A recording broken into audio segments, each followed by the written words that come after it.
All right, what's going on, everybody? It's your good old boy JR coming to you live from Las Vegas, Nevada. As always, it is a pleasure to talk to you guys on this wonderful Thursday evening. Brandon will be joining us here on the Instagram Live at All Sports Talk Podcast. If you want to check them out on Instagram Live, or you can check us out here on YouTube Live at the Jack's Wild Sports Show page on YouTube Live. So today we are on pick 26. The Tampa Bay Buccaneers are on the clock. The NFC South division champions, and it was shocking knowing the fact of what happened to Tampa Bay and how they have responded and how they're going to how we thought they were going to respond.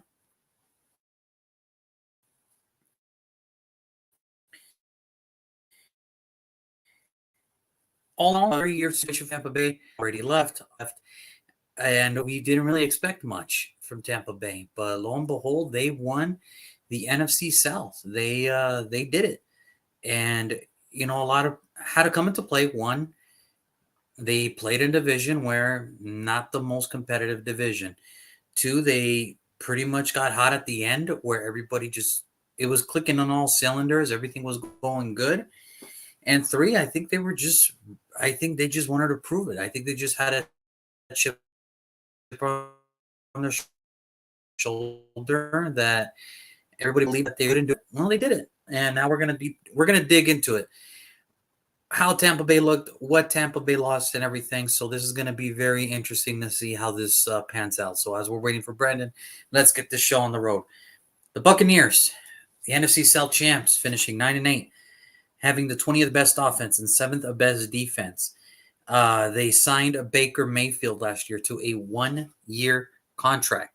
It was sort of like a prove it deal because let's face it, it didn't work out in Cleveland after being number one. It was his job to lose in Carolina, and he lost it. So the expectations for Baker Mayfield to go to Tampa Bay was very. The man Brandon, there he is. What's up, man? What's up, man? How are you doing today? Doing good. How about you, man? I'm good. I am good. So, like I was mentioning, Baker Mayfield went number one overall. Didn't work out in Cleveland for various reasons. It could have been Hugh Jackson didn't want it, but it wasn't there. Darnold.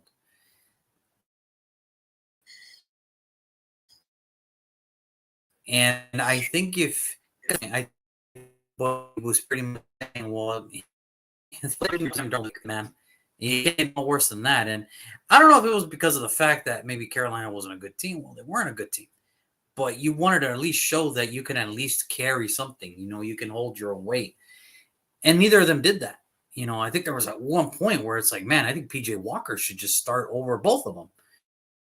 And he did for a few games, So it was just one of those things. Then you go to Tampa Bay, you're replacing Tom Brady. And I think what happens there is, you're replacing Tom Brady and you lost your job to Sam Darnold. I think if you would have told everybody, I think a lot of people were betting people that Tampa Bay was going to be picking in the top 5, possibly top 3 to try to get their quarterback of the future. But luckily for them, it didn't work out that way. And for the better reasons. One, Baker Mayfield had an amazing year. 4,044 passing yards, 28 touchdowns, 10 interceptions. Rashad White, 990 yards, 6 touchdowns. Mike Evans, leading the team with receiving yards, 1,255, with 13 touchdowns. 13. Half of Baker Mayfield's touchdowns were to Mike Evans. And I'd be lying to you guys if I didn't think Mike Evans was going to be a free agent. I thought when that final game of Tampa Bay happened and Mike Evans was looking out in the crowd saying goodbye to his Tampa Bay fans, I said, there's a man that looks like he knows he's heading into free agency. Just like how Derrick Henry looked at Tennessee Titan fans and said goodbye to them. And I'm like, there's a man that knows that he's heading into fucking free agency. Apparently not.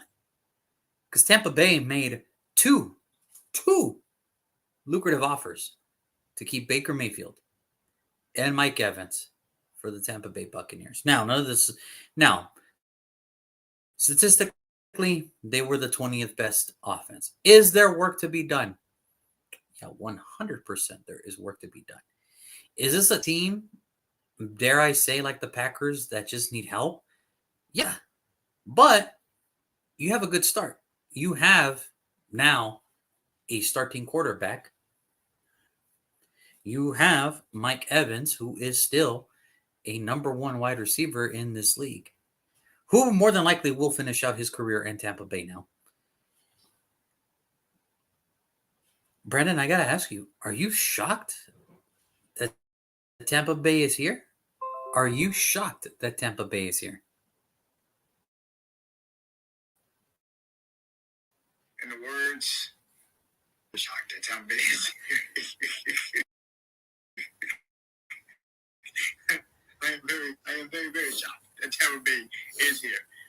If you would have told me Atlanta, maybe even Carolina, was going to win the NFC South over the Saints, I would have been like, yeah, definitely. I agree. Yeah, definitely. Tampa Bay, I would have been like, picking first for sure. Like, just picking in the I mean, look at the situation, right? For sure. Tom Brady retired again. Their starting center said, hey, I'm done with football. The defense was a work in progress. It was sort of like a, well, and don't get me wrong, I think we were all very happy that Kalaja Cansey was taken because I think we all believe in Kalaja Cansey, right? Sure, did he only have 4.5 sacks? Yes, he only ended up with 4.5 sacks. But it's how he played for Tampa Bay. And I think he's going to get better as time goes on. And we believe in him. I just think there was a little part of all of us that just said, nah. You know, just nah. No way. The thing about this team, right? The thing about Tampa last year was they were under the fucking radar. So it was kind of like, okay, yeah, they're okay. They can win some games. But also, it plays into the fact that they played the NFC South. The NFC South sucked. Atlanta wasn't good. Texas I mean, that's not. You know, Carolina literally had the number one pick in the draft last year and could have just waited a whole fucking year and got the fucking quarterback. Like, it just, because that's how bad Carolina was. Like, it just played into the situation.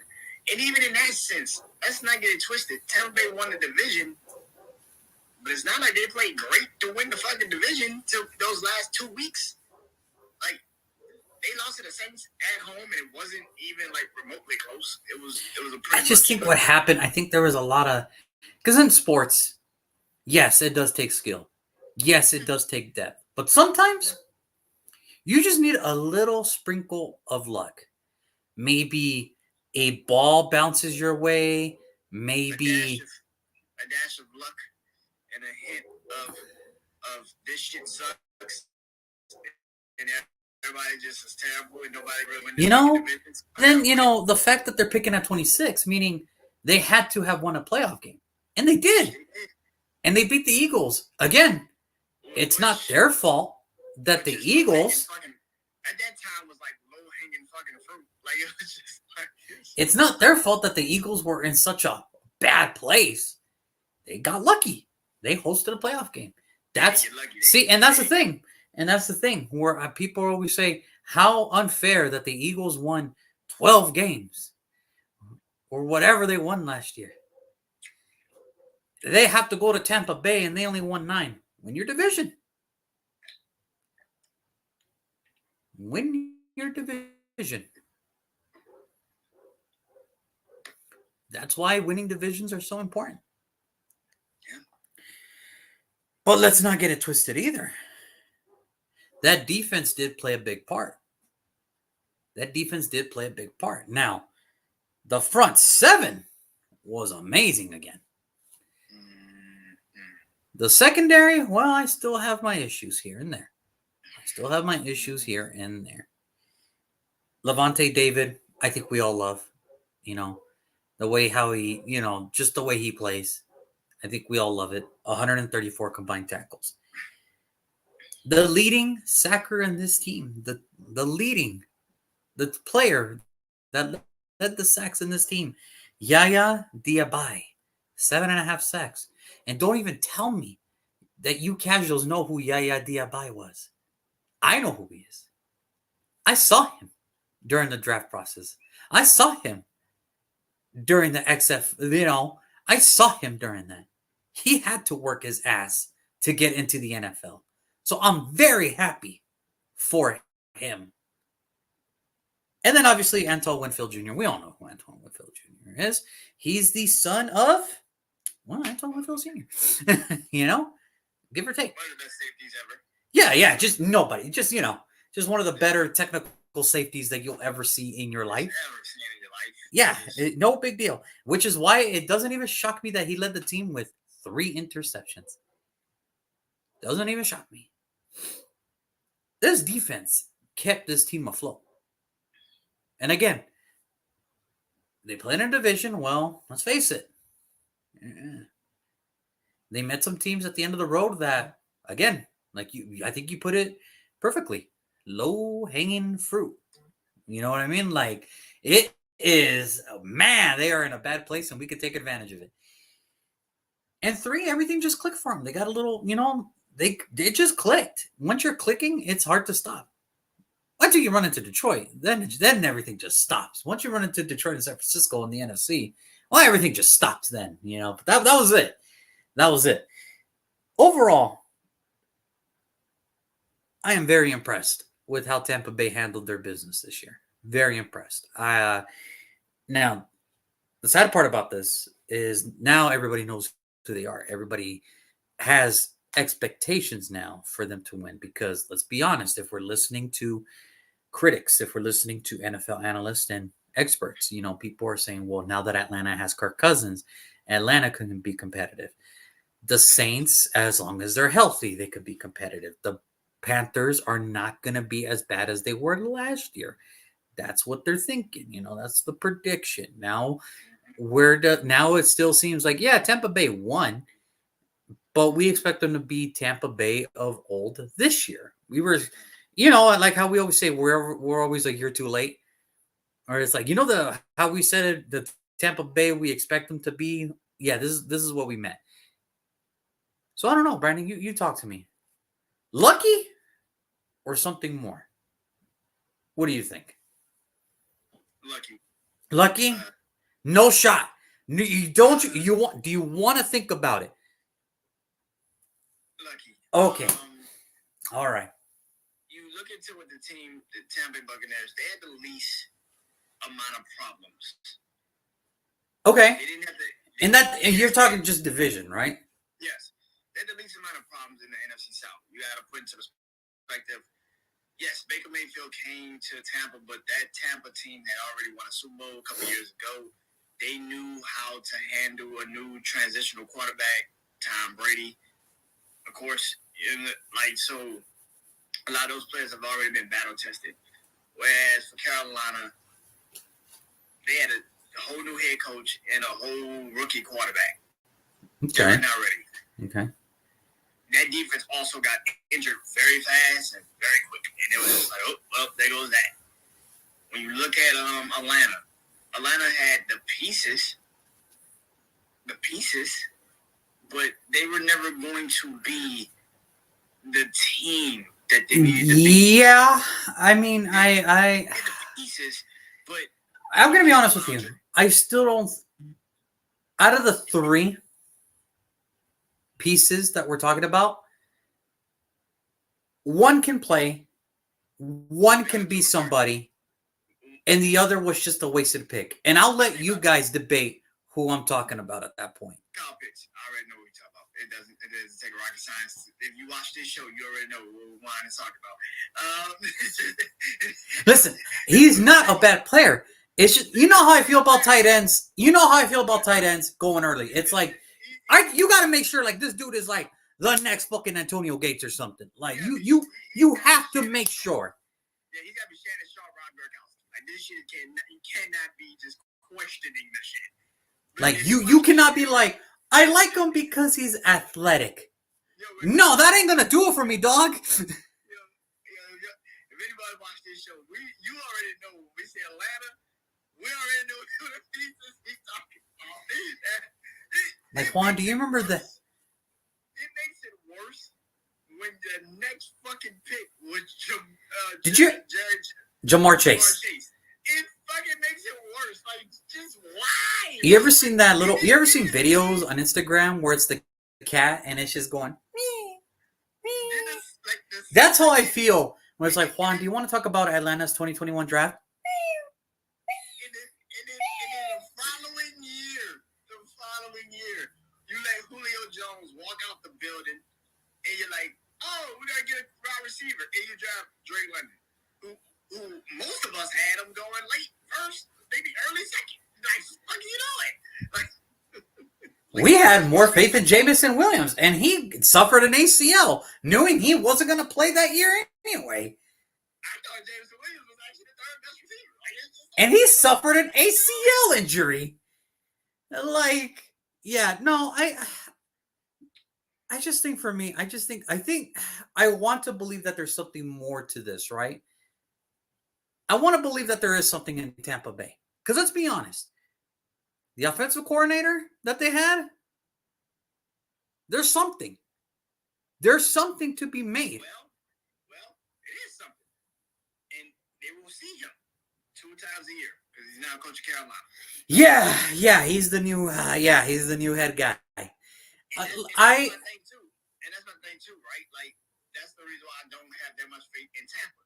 Because this is another year Baker Mayfield has to deal with another new offensive coordinator. So now he's got to go through another system. He has to another fucking system. He's got to figure it out. Yeah, I'm sorry. I'm just. Last year was very easy for Tampa because New Orleans had their problems. Carolina was never going to be a team. Atlanta, as good as they could have been, it's fucking Atlanta. Like, they're going to fuck it up eventually. They should have went and got a quarterback. Instead, they was like, we're going to roll with Desmond Ridder. And immediately regretted that damn decision. I thought Atlanta, I'm not going to lie to you too. When I heard it was between us, Atlanta, and Tennessee trying to move up to number 2, I was like, you know what? I could see it. I have no problem with it because we all need a quarterback. Like, let's not get it twisted. But I'm happy. Put it like this. I'm happy CJ Stroud went to a situation where he can be the man, that there's no stranglehold on him. You know what I mean? And let's not forget also, we both said last year with Atlanta, Tyler Heineke actually gets a chance to play. They might be good. I didn't see him at all last year like that. It's Atlanta, folks. I just think for me at this point when we're talking about Tampa Bay,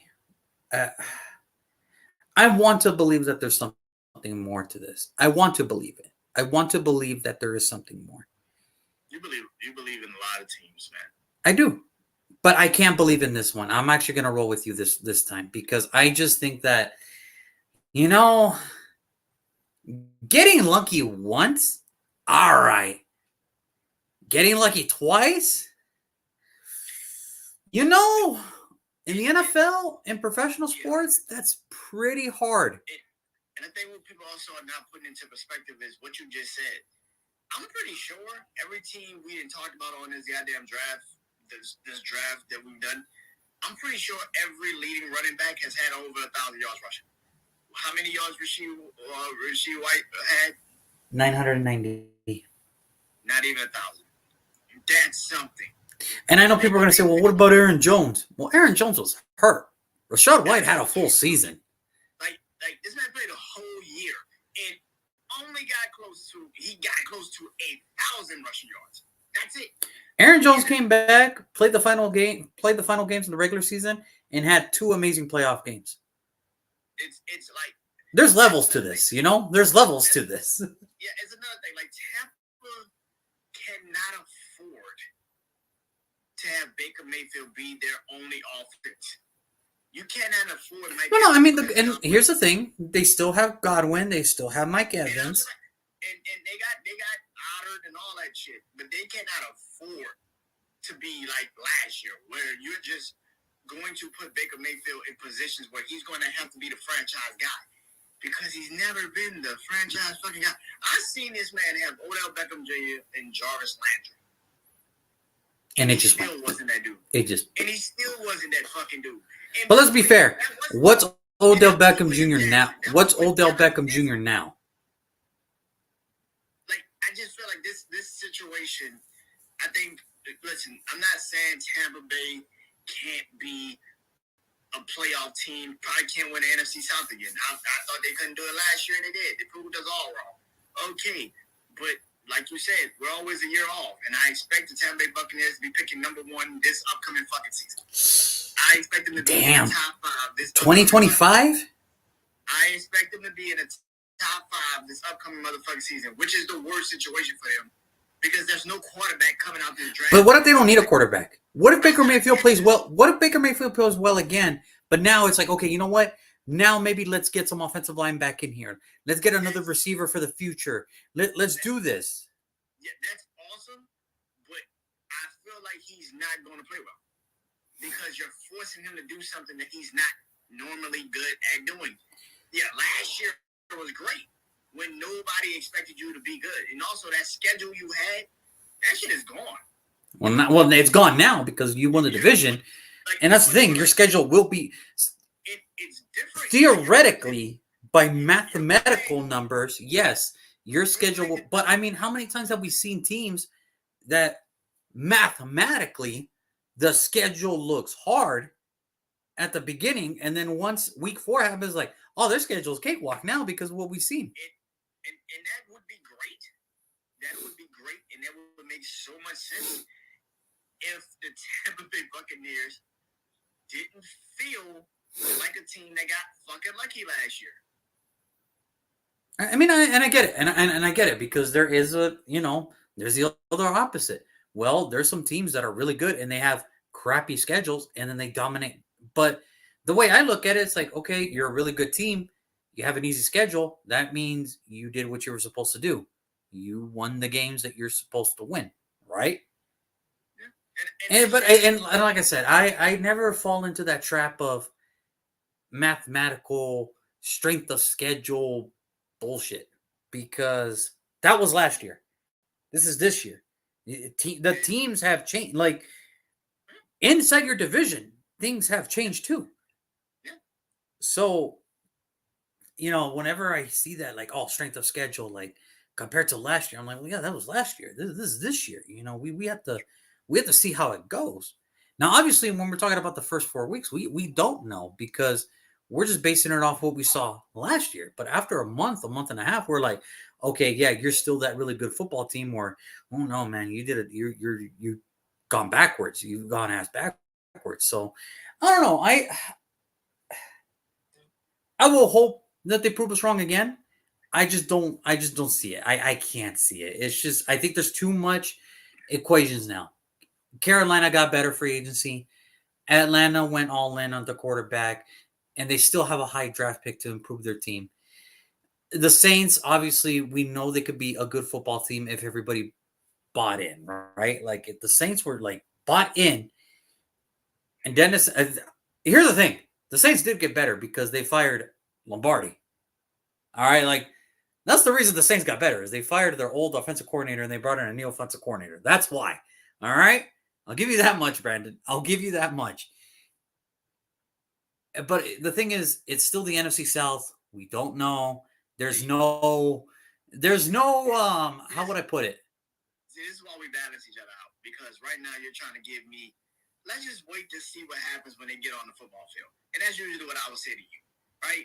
Like, let's just see what happens because paper, you can't really determine this shit. Paper is paper. We don't know until you get on the fucking football field what's going to happen. I totally understand that. But I'm pretty goddamn sure, like you just said, Tampa Bay ain't doing that shit again. It's pretty tough. And that's the thing. It's just, the fact that the equations changed dramatically in that division, it's pretty hard to come through it again. Yo, we might not have agreed on the picks this year, but we agree with one thing. Tampa Bay is not doing that. Yeah, I feel bad because I want to see them. Like, don't get me wrong, I would love to see every team succeed. Don't get me fucking wrong. But sometimes, listen, that's why only 14 teams make it to the fucking playoffs. And only one out of those 14 gets the Super Bowl. So mathematically, your numbers are already not good anyway. So, I mean, like I said, it's just that's hard. All right, it's just. And here's the kicker this year. Shaquille Barrett is gone. He went to Miami. Devin White, he went to Philly. Fucking hate that. Anyway, the fact that you didn't lose one starting linebacker, you lost two. One has been a staple of being your ultimate pass rusher since you got him from Denver. Devin White was your first. Well, we all kind of knew Devin White was almost like out the door because it just felt, you know what? It felt like Tampa Bay needed to separate themselves and Devin White needed a fresh start. Yeah. That's what it was. But it didn't all go bad. You got Randy Gregory. It's great. I mean, it's one of those things where which Randy Gregory are you getting? That's a good point. Are you getting the Dallas Randy Gregory? Or are you getting the San Francisco Randy Gregory? Now, the Dallas Randy Gregory, full of potential, but just young and made stupid mistakes. San Francisco's Randy Gregory, polished player, but he did leave some on the table for him to get. So which player are you getting, right? Now, Bryce Hall, ultimate slot back. Hey, you're fixing your corners. You're trying to fix your corners, right? You're trying. Overall, I really can't grade this free agency class either because Tampa Bay really didn't do anything. They did some re-signings, but they didn't really. So they stayed put. You know what I mean? It sounds like they did a massive loss between Shaquille Barrett and Devin White, but really, not really, because Devin White at the end was in and out of the lineup anyway because of personal issues. Let's call them personal issues, okay? Overall, I want to see what this Tampa Bay team can do. I would like to see maybe they prove us wrong because that'd be great. But again, unanimously, we can all say Carolina did get better in free agency. The Falcons did get better in free agency. The Saints got better. Let's be real. The Saints got better. Chase Young, I know the neck injury is it's pretty scary. I get that. But I mean, the fact that now you have Chase Young and Cameron Jordan as your edges, if Brian Brees gets more snaps, I'm going to be honest with you, that's a tough fucking defense. So, overall, I like how you're trying to convince yourself that the Saints can be good. I'm trying to convince myself. I am. You're trying to convince yourself. I personally am like, I see the shit when it happens. Now, is it because a certain someone is making, $45 million that probably doesn't deserve to be making $45 million? It's the questionable decisions of the quarterback, but on top of that, I don't trust what the fuck the direction of the Saints is right now. I just don't trust it. Let's just see. Let's just give it to preseason. I think the fact that we aren't considered the team in the NFC South, we might be good this year because we're not considered it. A lot of people are like, no, Atlanta, maybe even Carolina, maybe Tampa. We're not the team, and that's okay for you guys. I like that. That's a good thing. Okay, so overall, is there work to be done in Tampa Bay? 100%. 100%. Like every team, there's always work to be done. But it's going to be interesting to see how this work gets done. Now, Brandon, any final words before we make our picks here? final words on the Tampa Bay Buccaneers is the fact that I will say one thing: that running game sucks. Like, good God Almighty, that's a terrible running game. Like, I'm trying my hardest not to like say they might need a draft running back here, but they might need a draft running back here. I mean, listen, it's not a far fetch. I get it. You might need other shit, but I just think running back this high, I don't know. It's high. It's very fucking high. But if you I don't know. believe in the situation, you're like, man, I think we got some pieces we can work. Because that shit is bad. Also, I do not know what this offense is going to look like. I don't know either. I don't know either. I think that's really the biggest problem. Because I don't know what this offense is going to look like. Yeah, you got a cornerback or two to help out that secondary. But is it enough? But let's be real. Ty Bowles' defenses have never been good in the secondary. Oh, actually, Brandon, hold that thought. Continue with your thing. Give me 1 second. I'll be right back. Hold on. But keep the show going, my man. Yeah, but I don't think Tampa Bay is that good of a team. Like, I just feel like a lot of people will sit here and try to act like Tampa Bay is going to be that good this upcoming season. One thing about the NFC South, though, is that you could never question any team playing this year. As good as Tampa Bay could be, you do not know moving forward with Baker Mayfield and others. So I'm looking forward to seeing what happens this upcoming season with the NFC South, but particularly Tampa Bay, they're pretty interesting to see.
Okay, here we go.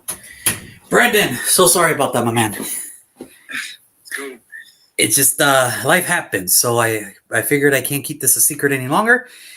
So for the people that do follow me in my personal life, because as you know, I don't like to share my personal life like that. Yeah. Just because I figured it's just if you're gonna make fun of somebody, just make fun of me. It's perfectly fine. I don't like to put my lady on the spotlight like that and all that stuff. I like to But for the people that do follow me personally like that, which I'm sure you have, and others. So here's the deal. Now that we know the results and everything, now we know everything is good.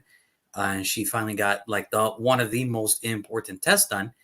We're going to be adding a new addition to the sports page because we're expecting a new little family member here on September 4th. That's right. Me and my lady are expecting our first kid September 4th.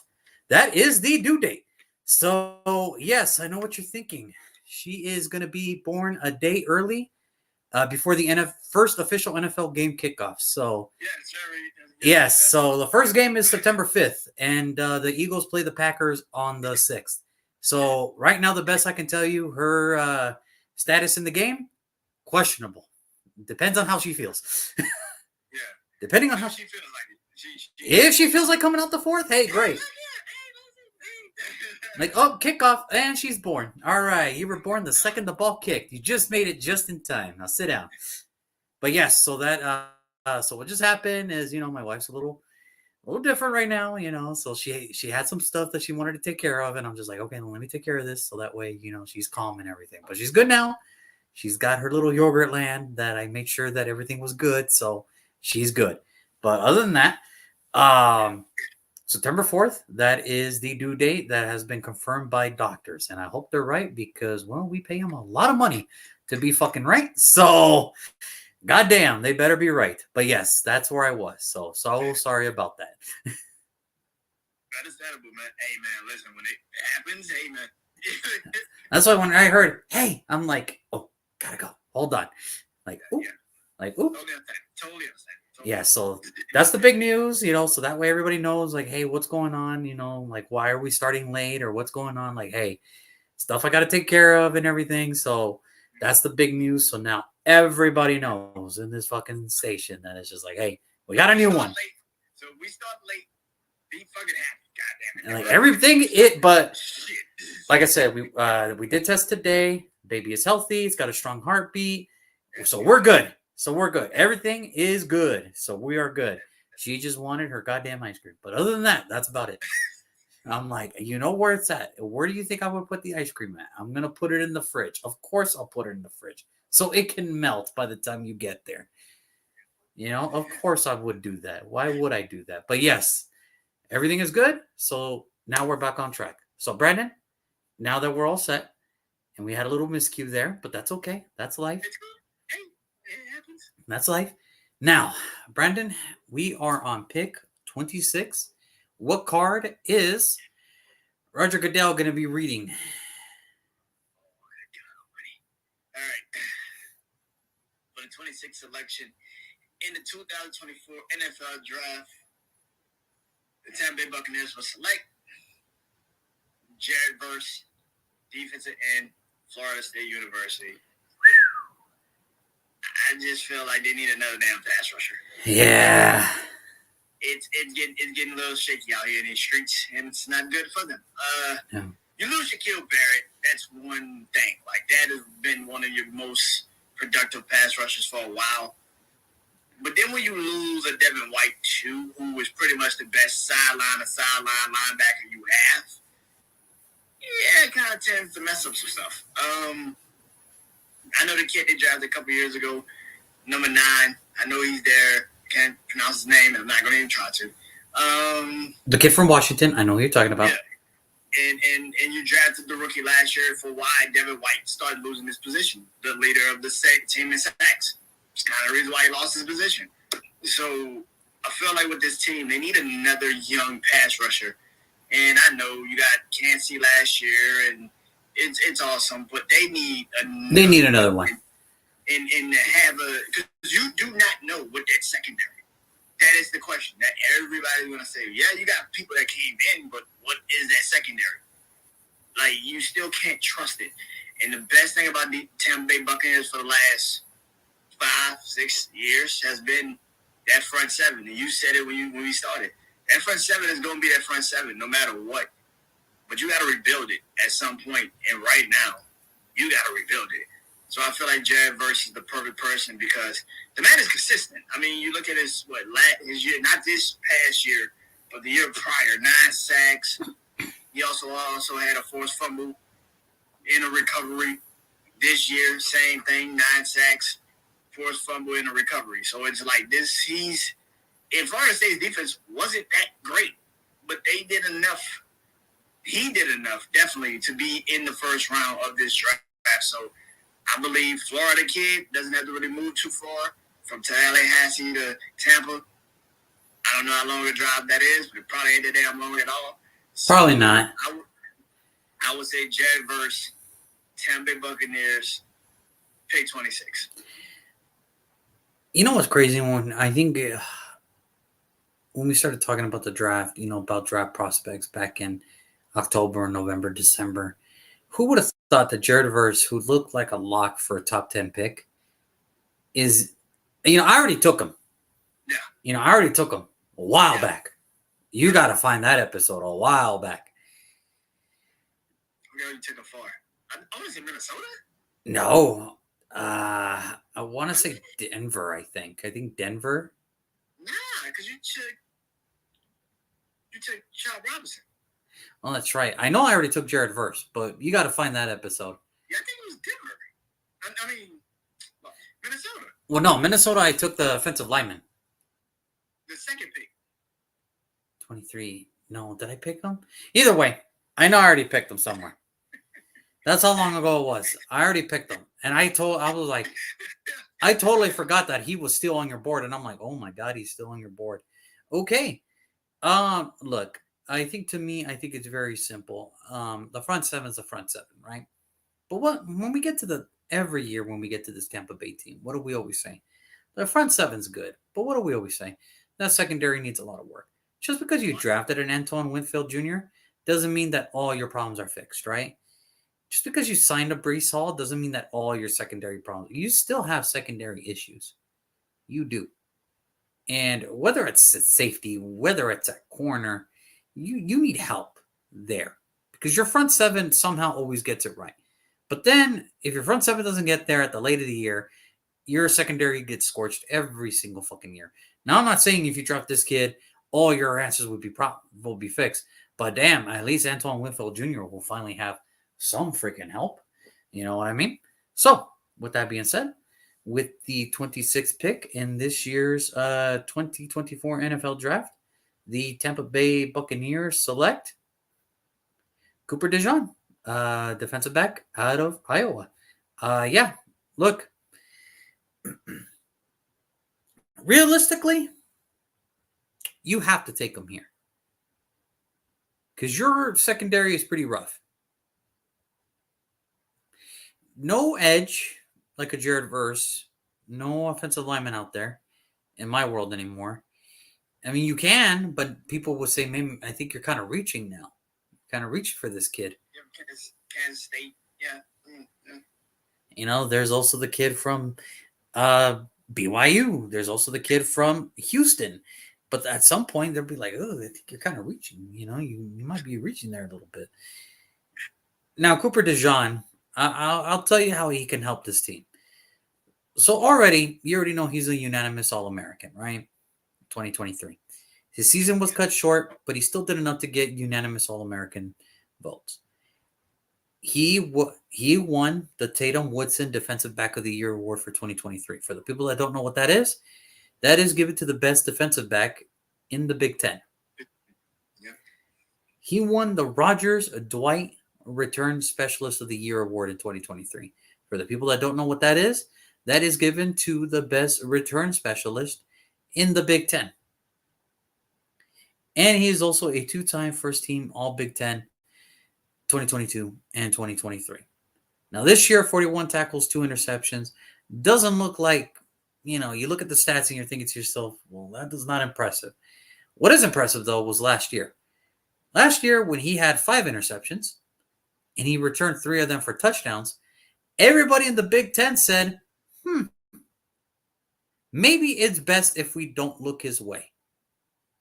Because he damn near returned every interception for a touchdown. And here's the thing when he gets the interceptions. When he intercepts the ball, it's not just interception drop like some of these other corners. They intercept it, and he returns it too. Again, goes back to his credit as a return specialist and how he sees the field. So how does he help Tampa Bay? Well, he helps your secondary. And with this new rule, the kickoff rule, you get your return man right away. Where does he fit? A lot of people say, he's a safety hybrid corner that he can only cover. I disagree. I think he can be an outside. If you want to put him at corner, put him at corner. You want to put him at safety, he can play safety too. He is a hybrid, but for all the right reasons. Think of Drax Hill when Cincinnati drafted Drax Hill a couple years back. He could play corner, he could play safety, he could return kicks, he could do this. And this is not a bad value for Tampa Bay.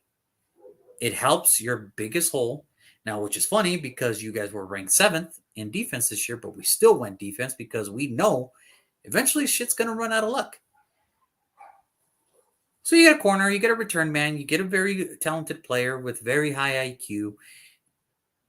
I don't see why you don't take a chance if you're Tampa Bay. If you know that Nate Wiggins is gone, Terrion Arnold's gone, Graham Mitchell's gone, and your choices are between Kool-Aid and McKinstry or Cooper DeJean, give me Cooper DeJean. Yeah, and both are coming off of leg injuries. So I'm going to take the man that actually can help me in more ways than one. Give me Cooper DeJean here for the Tampa Bay Buccaneers. I mean, I don't disagree with the pick. Okay, again, another night where we're like, we know they're going defense. We damn sure know you're going defense. So it's just that. I believe that's a good pick. That's a really good pick. Yeah, I just think it would help Tampa Bay more ways than one, as far as because he is athletic. Like, people don't want to admit this. He is athletic. Now, it's weird. The only weird thing about him, people always say it's funny because it's like he's a white corner. It's like, dude, forget this for a second. He's just a really good corner. I grew up when John Lynch was the best safety in the fucking league. I do not give a shit. I've seen white safeties and corners. It is what it is. Listen, Christian McCaffrey is the best running back in the NFL. There you go. It is what it is. It is what it is. You can't do nothing about it. It's just one of those things. But no, I mean, like I said, I think for him, I think for the Buccaneers, I think this would be a match made in heaven. And I think he does fit the Todd Bowles system to where I think he can get it going with him. And then, obviously, is the injury a concern? Yeah, an injury is a concern here. But it is a need. Because after Cooper DeJean and Kool-Aid McKinstry, you're kind of taking a chance at these other guys. So you might as well try to get something good for your team. Because at this point of the draft, you're really going off potential here. You're just going off what you need and you're hoping it works. Yeah. So it's just one of those things. So I got Cooper DeJean and you got Jared Verse. I'm still trying to figure out when I took Jared Verse, but I already know I took him a while back. In like 20s. If that. I think it could have been Seattle. I mean, for all I know, it could have been Seattle. Yeah, shit. Yeah. I mean, that's how long ago it was, It's funny because it's like, Jared Verse at one point, I think in everybody's mind, it's like, oh, he's a top 10 lock for sure. Now we're talking about, is he a top 10? Is he going in the middle of the draft? Is he at risk of falling out of the first round entirely? It's just, it's crazy like that. It'd be like that. It really do. It really, really do. So, other than that, that'll do it. The Tampa Bay Bucks are off the clock. Brandon over here went with Jared Verse. I went with Cooper DeJean. You guys let me know. You guys let us know in the comment sections what you guys think. We will be back tomorrow. So this is how it goes. We're going to talk about Houston tomorrow. We are going to talk about Houston. So Houston is on the clock. But the Cardinals are going to make the selection. The Cardinals are going to make the selection because of the Will Anderson trade last year, because they gave up, the picks and all that good stuff. So this is the Will Anderson trade pick, 27. I'm pretty sure Arizona's like, we can get good picks next year. 4th and 27, baby. Sounds like And 4th is because of you. The 4th is because of you. 4th is because of you. The 27th is because Houston did their thing. So, what are you gonna do? What are you gonna do? I think they tricked Arizona. They tricked the shit out of Arizona. It still makes me wonder sometimes, like looking back on the draft night for Houston when they drafted CJ Stroud.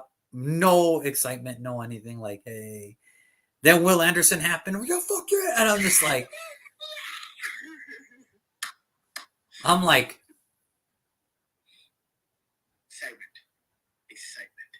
Maybe they were happy they got both of them. I don't know. Yeah, let's go with that. Let's go with that. Yeah, let's go with that. Sure, let's go with that. But tomorrow, it is all about Houston. Houston is on the clock, but we are going to be making the pick for Arizona. So Arizona's kind of a tricky one because, I gave them Marvin Harrison Jr. already. Brian Thomas is still out there for me. Would you double dip? You don't like double dipping. You don't like double dipping, man. I could change. A man can always change. You can always change, but I know you. You're not doing that shit twice. Could you imagine if Arizona were to walk away with Marvin Harrison Jr. and Brian Thomas in the same draft? Like, all right, you got your number 1 and you got your number 1. All right, you better make one of them work, or else we're kicking your ass off the team. You got 1A and 1B. What the fuck? Come on, seriously? But then it's like, he doesn't have a left tackle. Fuck it. Somebody's down there somewhere. All you gotta do is just stand up right for 2 seconds. Fuck it. He gotta find someone. Marvin Harrison on a slant or Brian Thomas down the field.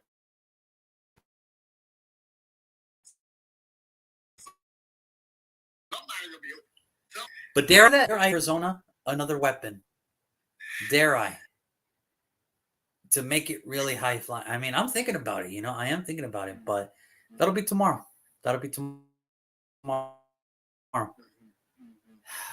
So Houston in the clock. But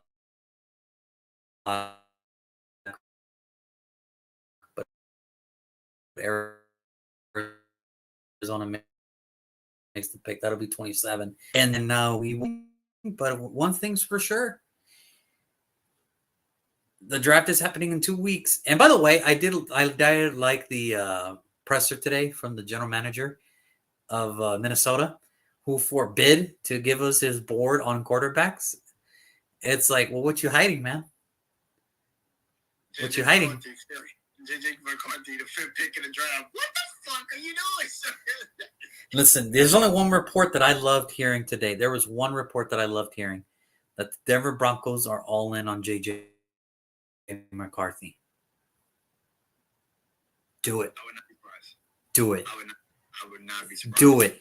Give me another decade of dominance against Denver.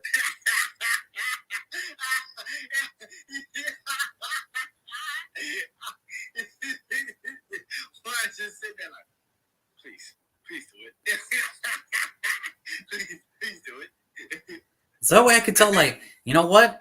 To this day, I have never seen the Las Vegas Raiders lose to the Denver Broncos. Never seen it. Don't know what you're talking about, sir. Imagine if the Denver Broncos go 12 and the Raiders are right behind them, and the Broncos take JJ McCarthy and the Raiders take Michael Penix Jr. I'm going to be like, what the fuck logic is that? Like, who thought this was a good idea? I know this much. Every time I step into Denver Stadium now, I would literally like to be standing on the 50-yard line. Bronco fans. Acknowledge us. Like, you're just gonna see one like little drunk ones like little fans just like, like, so I don't know. I just think that he did make it a little unnecessary though. You know, the general manager of Minnesota. It just seems like no, motherfucker, you're going all in our quarterback. Now we just have to wait to see, well, which one, right? Because there is a report today that came out that Washington did reject the Commander's trade. The Bears, yeah. You know, so I don't know what's going to happen. I don't know. Because I'm still not sold that Caleb Williams is going number 1 to Chicago. I'm not either. Even after that rejection, I'm not either. It's just, is Washington even having doubts now? Like, do they want, like, I don't know. I'll say it like this. Right now, where I sit right now, I think everybody would be like, no, it's 100% that Caleb Williams is going to Chicago. Me personally, how I feel about it today, on April 11th, 70-30. I think 70%, yeah, he's going to Chicago. And then there's that 30% where I'm like, but what if he doesn't? What if Chicago just says, nah, I can't handle this? You already know I lean on that.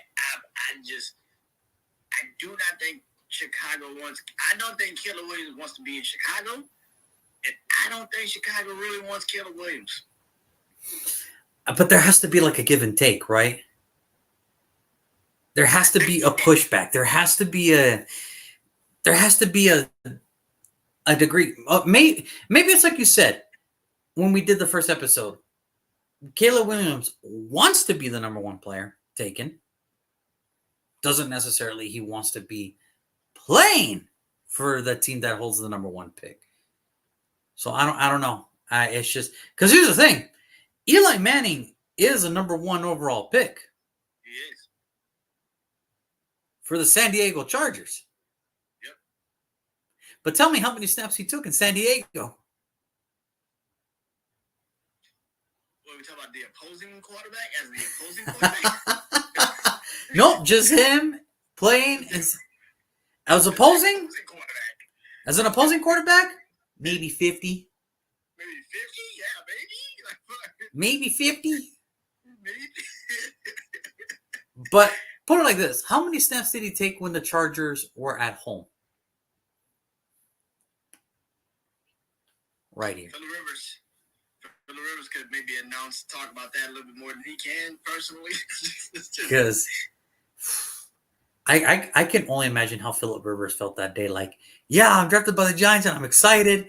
I don't know what's going on. And I'm just like, dude, you might want to take that cap off. Why? Oh, trust me. No clue.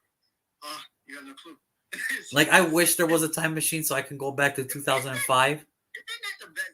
Okay, I know we don't talk about this enough, but isn't that might be the best quarterback draft? Phillip Rivers, Eli Manning, Big Ben. We don't talk about that draft class. Oh, don't forget my boy, Matt Schaub, man. 3rd round, Matt Schaub, baby. Okay, maybe we shouldn't talk about that draft class. Don't get me wrong, it was a good draft class. Because here's the thing: all of them had successful careers. Like, that's the one thing that people always misjudge about that draft class. Like, everybody wants to look at that draft class and be like, "Oh, it was because Eli did it." But no, you're missing the point. Everybody went. Fate had it to where everybody was meant to go where they wanted to go, and everybody had successful careers.